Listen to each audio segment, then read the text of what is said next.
I mentioned in the previous AMA that we'd been working on a new way of doing the software architecture for the DigiCockpit, whereby we could essentially maintain the flexibility of the DigiCockpit architecture by having a completely separate reversionary mode and checking mode to reduce the necessity for a totally certified software stack throughout the platform.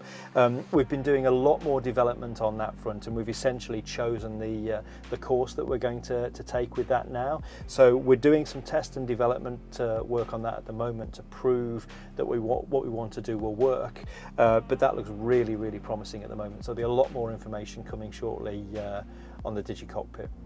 One of the last niggly issues that we needed to finish off the DigiCockpit was the presentation of the rotor tacho, so that crucial flight information.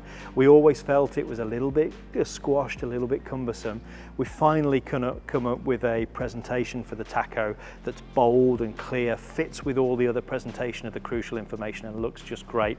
So we'll be freezing that over probably the next week or so, and then Eric can focus purely on getting this implemented on the flying hardware. So super excited to finally have that under our belt. Let's have a look at the landing light system. So we've talked a lot, I'll just shut the door so it's easier to see. We've talked a lot about the development of landing lights that gives HX50 an unprecedented capability for VFR night flying.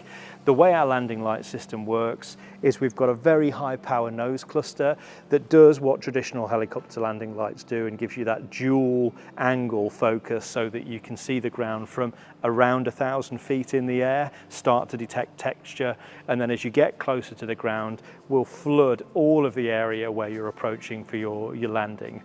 The landing light will illuminate a fairly narrow cone of the surface in front of you, and that's purely so that we don't essentially promote lots of atmospheric reflection and make it feel like you're flying on a foggy day.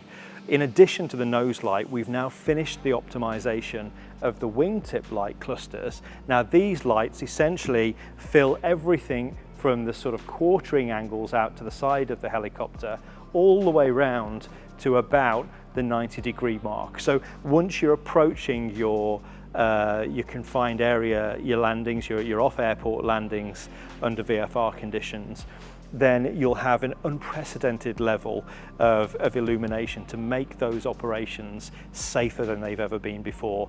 We've got these optical prototypes for all of these lamps on a test rig, and on Thursday night next week we'll be going out to test those in a ground-based rig in a bunch of representative confined areas. So we'll be presenting a load of the findings of that shortly.